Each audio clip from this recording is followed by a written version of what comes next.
우리 하나님은 누구신가? 우리 하나님에 대해서 우리 좀 더 알아갈 수 있기를 원합니다. 여러분, 하나님은 예배의 대상이죠. 하나님은 믿음의 대상이고 하나님은 기도의 대상입니다. 이 하나님을 우리가 예배의 대상이신 하나님이 어떤 분인지 알지 못하고 예배하고, 어떤 분인지 알지 못하고 믿고, 어떤 분인지 알지 못하고 기도하는 것처럼 어리석은 일은 없습니다. 우리가 평생 함께할 배우자를 선택하는 데 있어서도 그 상대방이 어떤 문화와 어떤 환경 속에서 자라났는지 잘 알고 선택하는 것 아니겠습니까? 하물며 하나님이겠습니까? 우리가 하나님에 대해서 잘 알지 못하고 신앙생활하는 것처럼 어리석은 일은 없습니다. 그러므로 하나님이 누구신지 아는 것, 그것은 그리스도인의 마땅한 의무입니다. 그런데 여러분, 하나님을 아는 것이 굉장히 쉽지가 않습니다. 우리 눈에 보이는 육신의 아버지, 우리 얼마나 아시는 것 같습니까? 우리 육신의 아버지도 잘 몰라요. 잘 모르는데 하나님은 영이시라고 이렇게 말씀하셨고, 영이시다라는 것은 보이지 않는다고 하는데 보이지 않는 하나님을 우리가 어떻게 잘 알 수가 있겠습니까? 그래서 하나님이 누구신지 안다라고 하는 것을 중세에 아주 유명하신 분이죠. 여러분도 아실 건데, 토마스 아퀴나스라고 하는 그런 분은 뭐라고 이야기했냐면은, 우리는 먼저 하나님이 누구신지 알 수 없음을 잊지 말라. 이것이 하나님에 대한 최후의 인간 지식이다라고 얘기했어요. 무슨 말입니까? 내가 하나님을 알지 못한다는 것을 아는 것이 최후의 인간의 지식이다라는 거죠. 좀 헷갈려요, 그렇죠? 하나님을 모른다는 것을 아는 것이 우리가 하나님에 대한 최후의 지식이다라고 그렇게 이야기를 한 것이죠. 그래서 우리가 이 하나님을 알지 못함, 이 하나님에 대해서 완벽하지 알지 못한다는 것을 우리가 인정을 해야 되는데, 그럼 우리 하나님 알지 못하는데 뭐하러 알려고 하느냐라고 할 필요는 없겠죠. 우리가 하나님을 알아감에 있어서 겸손한 마음으로 알고, 또 하나님께서 자기를 드러내신 만큼만 우리가 알면 되는데, 자기를 드러내신 것이 어디에 나타나 있냐면 성경에 나타나 있는 것이죠. 그래서 하나님께서 자기를 드러내신 그 성경을 우리가 한자 한자 읽어가면서 우리가 겸손한 마음으로, 기도하는 마음으로 하나님은 어떤 분이신가 알아가는 것이 참으로 중요한 일이다라는 이야기죠. 우리 지난주에는 우리 세 가지의 하나님을 알지 않았습니까? 태초에라고 하는 말을 통해서 자존하시는 하나님, 스스로 계시는 하나님, 창조라고 하는 말을 통해서 창조하시는 하나님, 또한 엘로힘, 엘로흐임 이런 말을 통해서 삼위일체 하나님, 이 세 분의 하나님을 알게 되었습니다. 오늘 우리는 우리를 사랑하시되 끝까지 사랑하시는 하나님, 그 하나님의 사랑에 대해서 여러분들과 한번 나누어 보려고 합니다. 우리가 그 크신 하나님의 사랑을 어떻게 말로 표현할 수가 있을까요? 우리가 조금 전에 불렀던 찬양처럼 하나님의 사랑은 하늘을 두루마리 삼고 바다를 먹물 삼아도 하나님의 그 놀라운 사랑을 우리가 다 알지도 못하고 표현하지도 못한다라고 그렇게 찬송도 부릅니다. 하나님의 사랑은 측량할 수가 없는 것입니다. 그러나 우리 사람에게는 그런 사랑을 발견할 수가 없죠.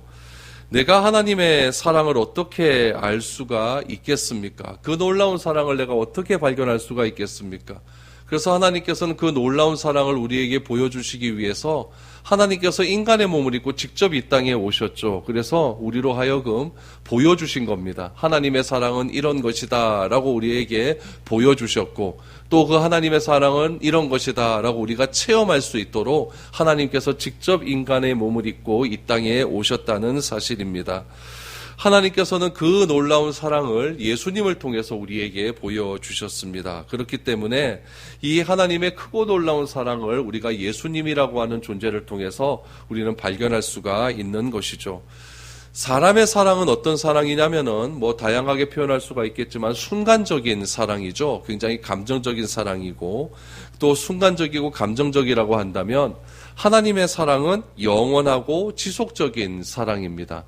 우리 인간의 사랑은 나에게 잘해주는 사람을 사랑하지만 하나님의 사랑은 그런 것과 상관없이 하나님께서 계획하시고 하나님께서 작정하신 일이라고 한다면 어느 누구도 사랑할 수 있는 그런 놀라운 능력이 하나님에게는 있는 분이십니다.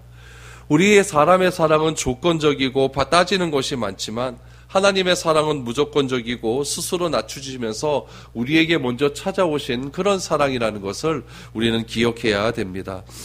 우리가 왜 싸울까요? 우리가 왜 그 사람에 대해서 서운한 마음이 들까요? 그 이유는 조건이 많아서 그렇습니다. 내가 그 사람에게 어떤 기대하는 조건들이 있는데 그 기대가 충족되지 않으면 싸우고 섭섭함이 나에게 너무나 많이 들게 된다는 이야기죠. 그러나 하나님은 그런 조건을 가지고 우리를 사랑하시는 그런 분이 아닙니다. 우리가 조금 하나님에 못 미친다 할지라도 하나님은 넓은 하나님의 마음을 통해서 우리를 다 품어주시는 그런 하나님이라는 것을 우리는 알게 되는 것이죠. 그래서 우리가 오늘 읽었던 31절 말씀을 보시면 이렇게 이야기합니다. 그런즉 이 일에 대하여, 하나님을 사랑하시는 일에 대하여죠, 우리가 무슨 말하리요? 만일 하나님이 우리를 위하시면 누가 우리를 대적하리요? 라고 이야기를 하고 있습니다. 하나님의 그 놀라운 사랑은 아무도 대적할 수 있는 그런 일이 없다는 이야기죠. 하나님의 놀라운 사랑에 대해서 우리가 할 말이 아무것도 없다는 이야기입니다. 그래서 하나님께서는 우리를 얼마나 사랑하시는지를, 자신의 마음을 우리에게 이렇게 표현을 해 주셨습니다. 우리가 읽지는 않았지만 8장 28절 말씀을 한번 보시죠. 8장 28절 말씀에 보니까 이렇게 나와요. 우리가 알거니와 하나님을 사랑하는 자, 곧 그의 뜻대로 부르심을 입은 자들에게는 모든 것이 합력하여 선을 이루느니라 라고 말합니다. 여러분, 우리가 여기서 좋아하는 표현은 무엇이냐면은 합력하여 선을 이룬다. 이 선, 다 좋은 것, 뭐 다 잘 되는 것 아니겠느냐, 이렇게 이야기를 하죠. 여기서 말하는 선이라고 하는 것은 구원을 뜻하는 겁니다. 내가 원하는 것이 이루어진다라고 하는 것이 아니라 구원을 뜻하는 것이죠. 그렇다면 그 구원을 뜻하는 합력하여 선을 이루는 그 하나님의 놀라운 구원의 은혜가 어떻게 되어지느냐? 여러분, 여기는 조건절로 이루어졌어요. 이런 자들에게 주어진다는 이야기입니다. 근데 우리는 이런 자들, 이런 건 별로 중요하지 않죠. 그냥 무조건 선을 이룬다. 하나님께서 모든 거 이것저것 다 합쳐서 내가 좋아하는 것 이루어 주신다. 이렇게 생각하는 경우가 굉장히 많다는 거예요. 어떻게 조건이 있습니까? 하나님을 사랑하는 자, 그의 뜻대로 부르심을 받은 자, 이것이 이루어질 때 모든 것이 합력하여 하나님의 선을 이루어 간다라고 하는 그런 의미다라는 이야기죠. 그러므로 하나님은 우리의 모든 것을 통해서 하나님이 이루고자 하시는 선을 이루시는 그런 분이라는 것을 꼭 기억을 해야 됩니다. 나의 선을 이루는 것이 아니라 하나님의 선을 이루는 거예요. 하나님의 선을 이루기 위해서 무엇도 포함하느냐? 모든 것. 그 모든 것이 무엇일까요? 나의 인생의 고통도 있고 나의 인생의 기쁨도 있을 것입니다. 그런 모든 것들을 하나님께서 하나로 뭉치는 것이죠. 우리 이런 말 많이 하잖아요. 어려운 일 많이 겪을 때, 경험할 때는 굉장히 힘들지만 다 해결되고 나면 뭐라고 얘기합니까? 하나님의 은혜다. 이런 얘기 잘 안 하나 보죠? 하나님의 은혜다라고 하는 그런 얘기 많이 하지 않습니까? 하나님께서 은혜를 주셨기 때문에 우리가 이런 어려움을 잘 극복해 나갈 수 있었다라고 하지 않습니까? 그러므로 우리가 하나님을 전심으로 사랑하고 하나님께서 나를 부르셨다라고 하는 그 믿음 가운데서 살아간다고 한다면 나의 삶 가운데 일어나는 다양한 일들, 어려움, 힘든 고통들, 그런 모든 것들도 하나님께서 합하여서 누구의 선을 이루신다? 하나님의 선을 이루시는 것이기 때문에 여러분, 그 은혜를 우리가 날마다 기대하는 마음으로 하루하루를 살아가는 것이 중요하다라는 이야기죠.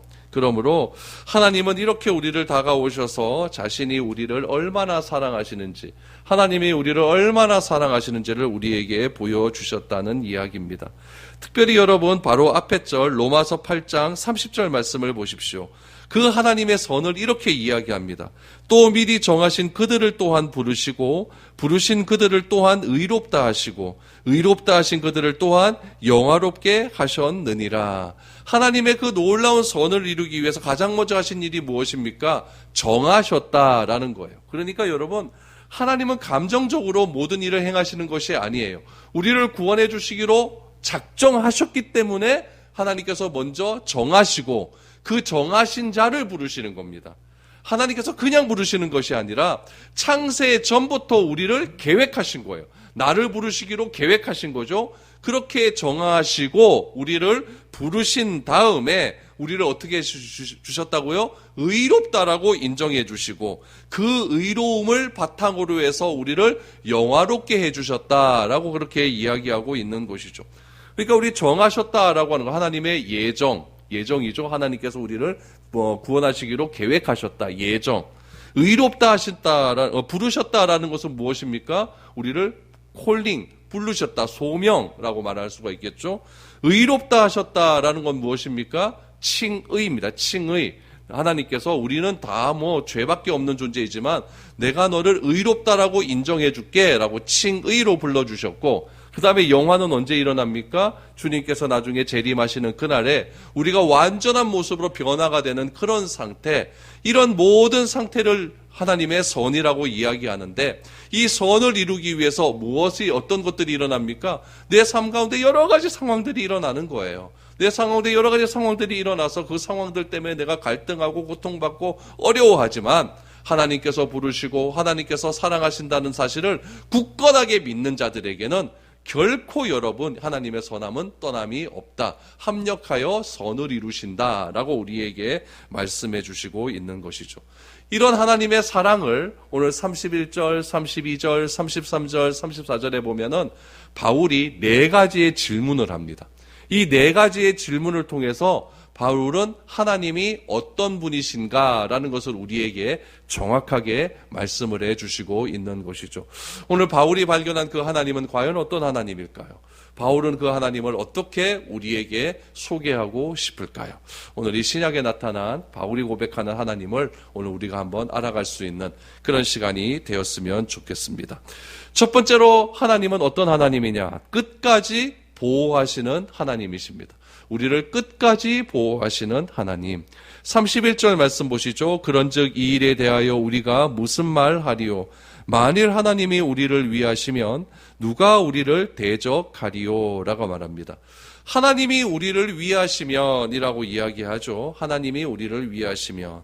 이것은 무슨 말입니까? 하나님이 나와 함께 한다는 사실을 믿는다고 한다면, 하나님이 늘 언제나 나와 동행하신다는 사실을 믿는다고 한다면 이라고 이야기하죠. 그렇다면 누가 우리를 대적하리요? 누가 나를 싸움을 걸 수 있겠느냐라는 이야기죠. 누가 나를 정죄할 수가 있겠느냐? 누가 나에게 시비 걸 수 있겠느냐라고 이야기를 하고 있습니다.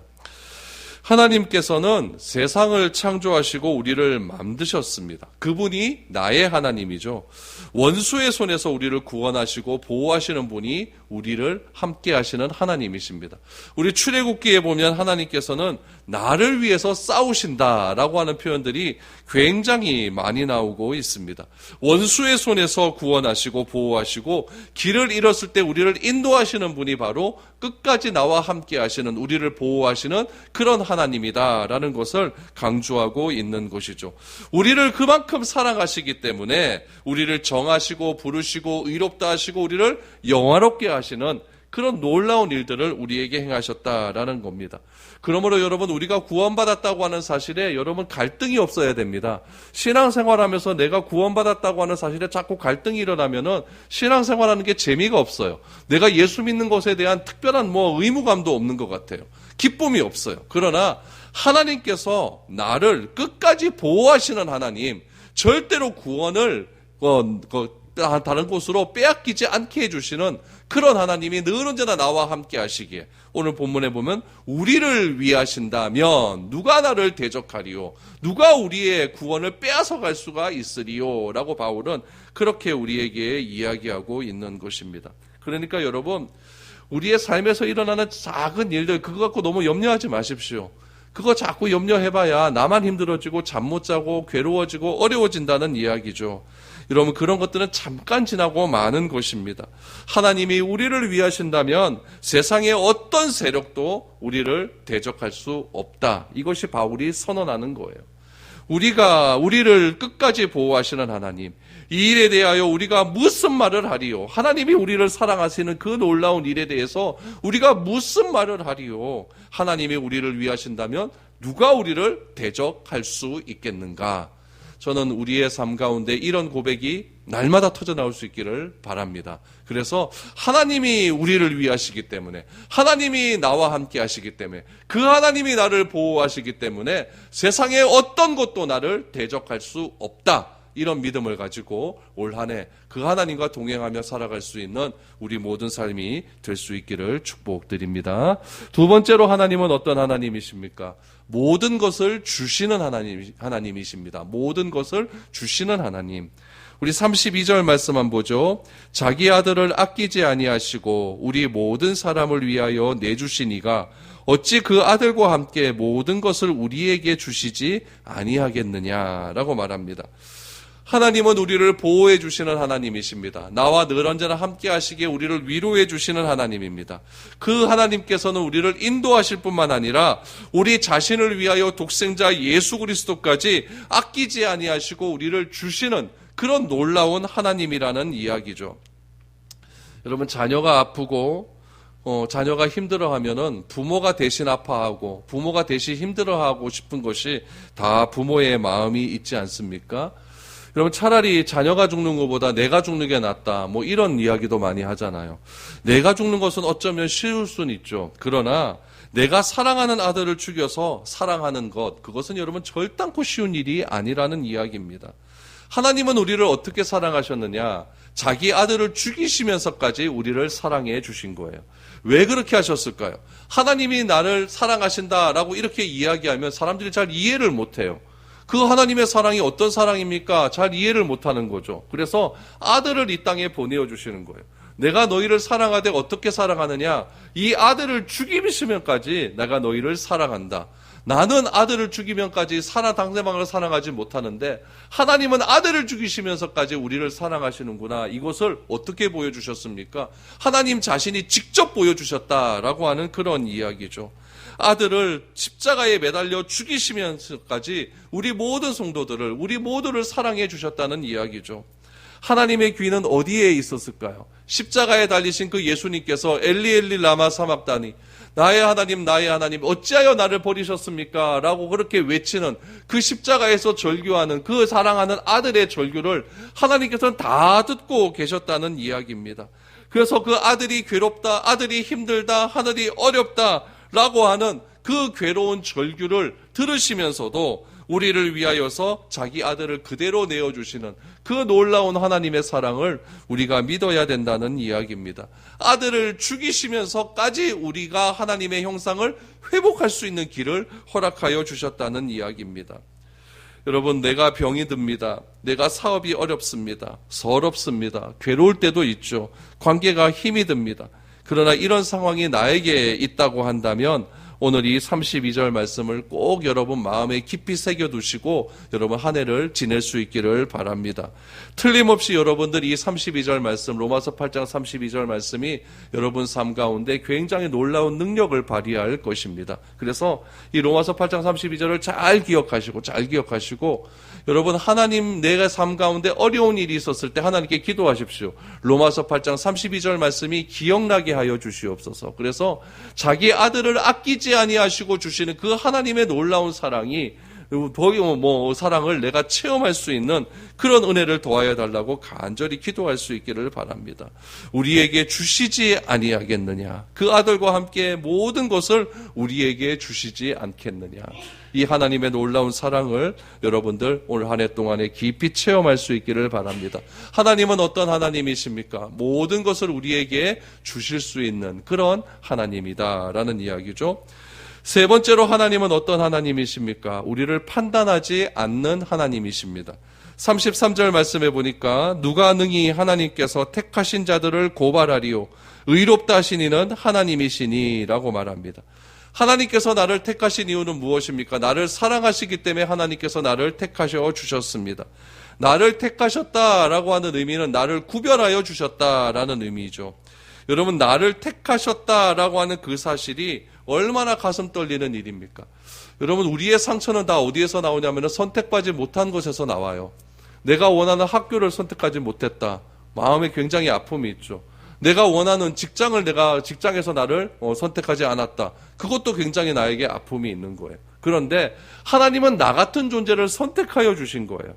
그 선택하여 주신 그 하나님의 사랑이 얼마나 감격스럽습니까? 선택하여 주셨을 뿐만 아니라 뭐라고 말씀하셨냐면은 너는 내 아들이다 라고까지 그렇게 말씀을 해 주셨습니다. 우리는 많은 사람들 중에 한 명이 아니라는 이야기예요. 불특정 다수가 아니라는 이야기예요. 하나님의 부름을 받고 하나님의 선택받음을 받고 그렇게 살아가는 존재라는 이야기죠. 하나님이 선택하셨다라고 하는 것은 하나님께서 철저한 계획에 의해서 우리를 선택해 주셨다라고 하는 것이죠. 그 선택은 어떤 선택이냐? 의로운 선택이라는 이야기입니다. 우리가 의로워졌기 때문에 우리는 죄로부터 자유함을 얻게 되는 것이죠. 그래서 사탄 마귀는 자꾸 우리의 죄를 고발합니다. 너 이런 죄 저질렀잖아. 너 이렇게 잘못했잖아. 검사처럼 자꾸 우리 죄를 고발하게 되는 것이죠. 그러나 하나님은 우리에게 뭐라고 말씀하십니까? 오늘 33절 말씀, 34절 말씀, 33절 말씀에 보니까 누가 능히 하나님께서 택하신 자를 고발하리요. 의롭다 하시니는 하나님이시니라고 말을 하고 있습니다. 하나님께서 택하신 자를 절대 고발할 존재는 이 세상에 존재하지 않는다라는 것이죠. 왜 그렇습니까? 우리를 의롭다 하신 분은 바로 하나님이시기 때문이다라고 바울은 말을 하고 있는 것이죠. 그러므로 여러분, 우리가 삶을 살아가면서 누군가 나를 판단하고 정죄한다 할지라도 그것으로 인하여 낙심하고 좌절하지 마시기를 바랍니다. 이미 우리는 의롭다라고 택하심을 받은 그런 우리의 존재가 된 것이고, 이미 우리는 의로워진 존재인 것이기 때문에 그렇습니다. 그러므로 우리는 고발을 당하지 않고 당할 수도 없는 그런 존재가 되었다. 이것이 바로 하나님께서 우리를 사랑하시는 증거다라는 이야기죠. 여러분, 죄인의 가장 심각한 그런 상태는 어떤 상태냐면은 죄책감입니다.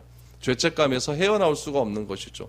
내가 뭐 하나 해놓고 그것이 하나님으로부터 내가 용서함을 받았다라고 하는 믿음이 없게 되면은 자꾸 내 마음 가운데 죄책감이 사로잡히게 되어서 그 죄책감으로 말미암아 내가 뭐 아무것도 하지 못하는 그런 존재가 되고 맙니다.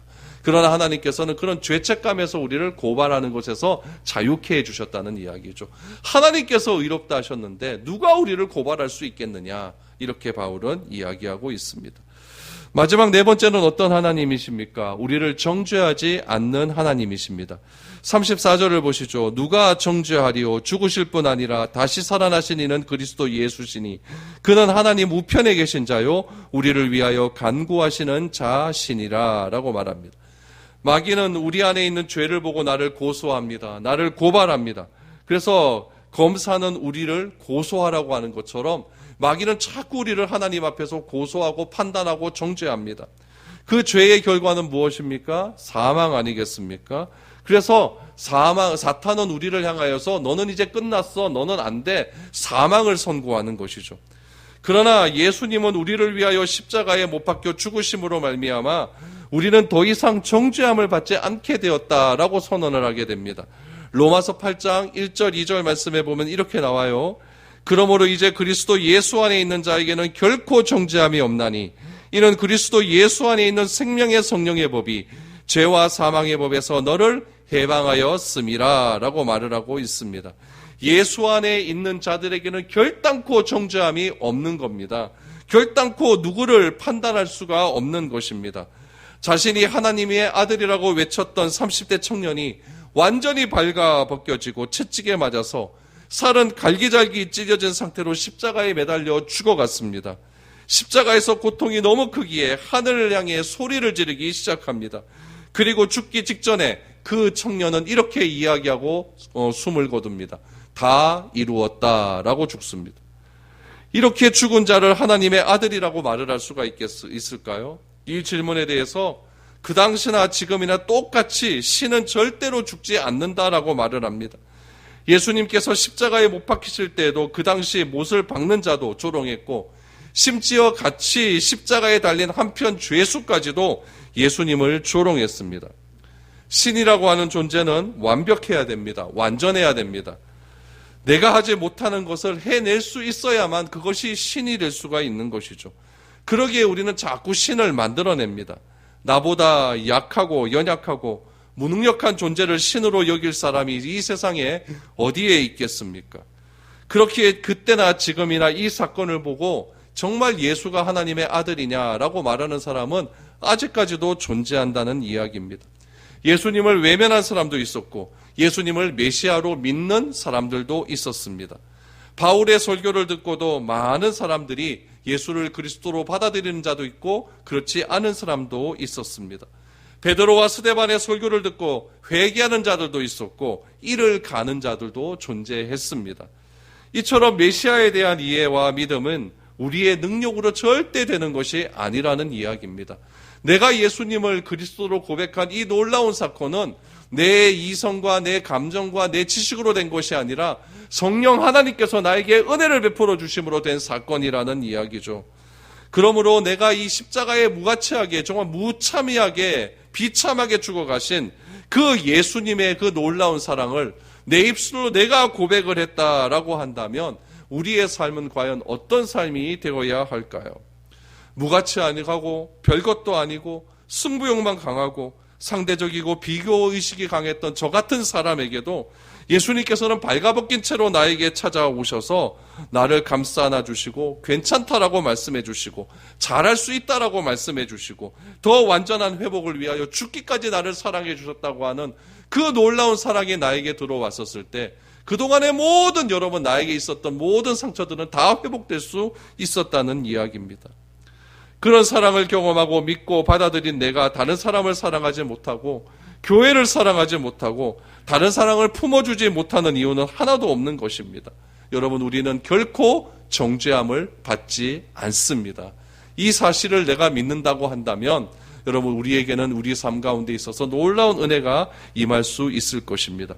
우리가 읽진 않았지만 로마서 8장 26절 27절 말씀을 보십시오. 이와 같이 성령도 우리의 연약함을 도우시나니 우리는 마땅히 기도할 바를 알지 못하나 오직 성령이 말할 수 없는 탄식으로 우리를 위하여 친히 간구하시느니라. 마음을 살피시는 이가 성령의 생각을 아시나니 이는 성령이 하나님의 뜻대로 성도를 위하여 간구하심이라 라고 고백하고 있습니다. 성령께서는 여러분 우리의 연약함을 도와주실 뿐 아니라 내가 기도할 수 없을 때에 어떻게 기도할지 모를 때에 말할 수 없는 탄식함으로 나를 위하여 친히 간구하시는 분이라고 그렇게 선언하고 있습니다. 여러분 진짜 힘들고 어려우면요 기도가 안 나와요. 그냥 하나님 이름만 부릅니다. 주여 이런 말밖에 안 나와요. 뭘 어떻게 기도해야 될지 몰라요. 내가 이렇게 기도하지 못하고 내가 이렇게 정말 어려운 상황에서 기도하지 못하고 이렇게 있을 때 하나님은 도대체 무엇 하고 계실까? 뭐 하고 계십니까? 성령 하나님께서는 말할 수 없는 탄식함으로 나를 위하여 기도하고 계시는 거예요. 나를 위하여 간절히 기도하고 계시고 그 기도를 누가 들으십니까? 하나님이 그 기도를 들으시고 예수님은 우리에게 십자가의 놀라운 은혜를 통하여서 다시 한번 우리에게 새로운 구원의 확신을 더하여 주신다는 이야기죠. 그러므로 여러분 어떠한 상황과 어떠한 환경에 있다 할지라도 오늘 여러분들에게 말씀드린 이 네 분의 하나님을 꼭 기억할 수 있기를 바랍니다. 지난 주간에 한 모임에 참석을 했어요. 대학원 모임인데 한 모임에 참석했어요. 꽤 진지한 이야기가 많이 나왔어요. 그러다가 여자 전도사님 한 분이 69년생입니다. 여자 전도사님 한 분이 자기 상황을 이야기하는데 정말 비참하더라고요. 결혼하고 15년 동안 맨날 맞았대요. 사람을 왜 때리는지 모르겠어요. 남자가 여자를요. 맨날 맞았대요. 맨날 맞아가지고 온 몸에 병이 안 든 구석이 없어요. 당뇨, 혈압, 고지혈증, 하지정맥, 심장까지 안 좋다며. 심장까지 안 좋고 막 그래요. 그래서 이 전도사님이 너무너무 살기가 어려워하고 이 남편하고 대화를 하기 위해서 이 남편에게 어떻게 대화를 할 수 있을까라고 생각하기 위해서 상담을 공부해야겠다 싶어서 상담학과에 들어왔대요. 들어와서 상담을 공부했는데 이 사람한테 도무지 뭐 상담을 공부해도 말이 안 통하는 거죠. 그러다가 뚫겨 맞다가 더 하다 안 돼갖고 결국 이혼을 하게 됐다 그럽니다. 이혼을 했는데 아이들을 너무 때리니까 또 이혼을 했다 할지라도 친부는 또 친자식을 만날 수 있는 그런 권한들이 있지 않습니까? 아이를 너무 때리니까 위자료 이런 거 다 필요 없다. 네가 우리 자식들을 안 만나는 거 그거 사인만 해주면은 내가 돈 10원도 안 받고 그렇게 나갈게. 그래갖고 이혼을 했다고 합니다. 얼마나 삶이 비참합니까? 그럼 여러분 비참한 삶이 되었으면 무엇을 해야 되는가? 이분이 기도를 하기 시작을 했대요. 그래서 기도를 해도 좀 좋은 데 가서 기도를 하면 좋을 것 같은데 예언하는 무슨 목사들이 있는 그런 데 가서 기도를 했나 봐요. 예언하는 목사들은요, 여러분, 뭐 다 그렇다는 이야기는 아니지만 제가 아는 예언하는 목사들은 다 예수 무당들입니다. 다 사람을 쇠뇌시켜요. 자기 말을 안 들어버리면은 너는 완전히 인생이 더 나락으로 갈 거다. 이렇게 막 협박을 하게 되는 거죠. 이 사람이, 이 목사, 기도원의 어떤 목사가 이분을 딱 보고 나서 막 기도를 해줬나 봐요. 기도를 하고 그러는데 여러분 뻔하잖아요. 기도원 가서 맨날 여자가, 그 나이 많은 여자가 막 울고 이러면은 가정에 문제 있고 있는 거 뻔한 건 아닙니까? 그러니까 뭐 이 목사님이 내가 기도해 보니까 네가 얼굴이 보이는데 뭐 하나님이 너에게 뭐 보여주셨다라고 하면서 결국 하는 얘기가 뭐냐, 목사되라고 했대요. 제가 그래서 목사되지 말라 그랬습니다. 당신이 목사된다고 네 인생의 문제가 해결되는 건 아니다. 목사되면은 사람을 상대해야 되는데 네 인생의 문제도 해결되지 못하는 네가 어떻게 목사될 수 있느냐, 이렇게 얘기를 했어요. 그랬더니 그분이 하시는 말이 뭐냐면 하나님이 자기를 강권적으로 자꾸 인도하신대요. 그건 강권적으로 인도하는 것이 아니라 그 목사한테 지금 완전히 쇠뇌당한 겁니다. 하나님이 성경에서 그렇게 말씀하시더냐? 그거 아니다. 성경을 다시 읽고 성경 말씀대로 기도를 다시 한번 해봐라. 하나님은 그렇게 사람을 내두시는 분이 아니다 라고 그렇게 이야기를 했죠. 여러분, 기도하면 해결되는 건 맞습니다. 그러나 기도 잘 하셔야 됩니다. 내가 어떻게 하나님의 말씀대로 기도하는가가 중요한 것이지, 그냥 내 신세 한탄하고 그냥 다른 이상한 데 가가지고 무당 같은 그런 목사들 찾아가가지고 완전히 내가 요즘 그루밍이라고 하죠, 그렇죠? 이런 거 그렇게 쇠뇌당해가지고 자기의 인생을 완전히 파탄으로 인도하는 거, 이거 별로 여러분 좋은 일이 아니라는 이야기죠. 제가 그분을 몇 번 이렇게 봤는데 항상 얼굴을 보면 이렇게 그늘이 있어요. 그늘이 있고, 그날도 만나서 모임에서 이렇게 이야기를 하는데 항상 아마 하는 얘기가, 말이 끝나지, 그 말에서 무슨 말이 자꾸 반복되냐면은 미안합니다, 죄송합니다, 이런 말이 자꾸 반복되는 거예요. 왜 그럴까요? 너무 맞아서 그런 거예요. 너무 맞아서 그런 거예요. 자기 자존감이 하나도 없는 것이죠. 이런 사람들의 삶은 어떤 삶일까요? 맨날 정죄당하는 삶이죠. 맨날 판단당하는 삶이죠. 너무 어려운 삶이죠. 주변에 도와주는 사람이 너무너무 많아서 대학원 과정까지 다 마칠 수 있었는데, 그렇다면 하나님께서 그 도와주는 사람을 통하여서 무엇을 말씀하셨는지 그거를 들어야 될 것 아니겠습니까? 근데 성경을 읽지 않고 자기의 감정적인 그런 것들만 자꾸 가다 보니까 더 인생이 더 어려워지는 그런 일들이 일어나게 되는 거죠. 영남신학교 신학대학 거기 들어간다고 하길래 제가 들어가지 말라 그랬는데 들어갈 것 같습니다. 왜 하겠습니까? 자기가 판단해야 되는 거죠. 여러분, 우리 주변에 이런 분들이 참 많아요. 굉장히 많아요. 우리가 잘 살펴보지 않아서 그렇지 굉장히 이런 분들이 많습니다. 여러분, 자기 아들을 죽이시면서까지 나를 사랑해 주신 그 하나님께서 그 사랑의 대상이신 우리가 힘들게 사는 것을 원하지 않습니다. 좀 행복하게 살고 샬롬의 은혜를 누리며 살고 평화를 누리며 살아가는 것, 하나님은 그런 것들을 원하시는 분이죠. 그래서 하나님께서는 우리를 향하여 항상 말할 수 없는 탄식으로 우리를 기도하고 계십니다. 그렇다면 하나님의 선과 나의 선이 무엇인지 알아야 된다는 이야기예요. 내가 원하는 것을 자꾸 하나님께서 하나님께 그냥 때를 써서 하나님으로 하여금 포기하게 만들어서 내가 원하는 걸 이루는 것, 그것은 하나님이 절대 원하시는 그런 삶이 아니라는 이야기죠. 오늘 많은 환난과 시험을 당한다 할지라도 내 곁에서 늘 나와 함께 하시는 그분의 사랑이 내 곁에 있기에 우리는 좀 더 안심하며 이 세상에서 평강을 누리며 살아갈 수 있는 겁니다. 성경 구절 한번 읽어볼까요? 출애굽기 19장 4절에서 6절입니다. 내가 애굽 사람에게 어떻게 행하였음과 내가 어떻게 독수리 날개로 너희를 업어 내게로 인도하였음을 너희가 보았느니라.